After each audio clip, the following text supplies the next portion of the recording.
SaaS applications or biz apps, so let me just speak of our own Dynamics thing. Right. The approach at least we're taking is, I think the notion that business applications exist, that's probably where they'll all collapse, right, in the agent era. Because if you think about it, right, they are essentially CRUD databases with a bunch of business logic.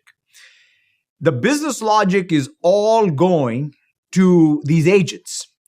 And these agents are going to be multi-repo CRUD, right? So they're not going to discriminate between what the backend is. They're going to update multiple databases, and all the logic will be in the AI tier, so to speak. And once the AI tier becomes the place where all the logic is, then people will start replacing the backends, right? We people, that's what, in fact, it's interesting.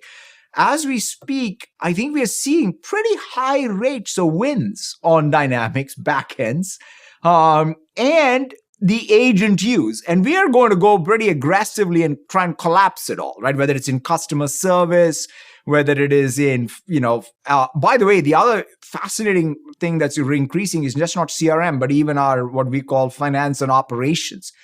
Because people want more AI native biz apps, right? That means the biz app, the logic tier can be orchestrated by AI and AI agents. So in other words, Copilot to agent to my business application should be very seamless.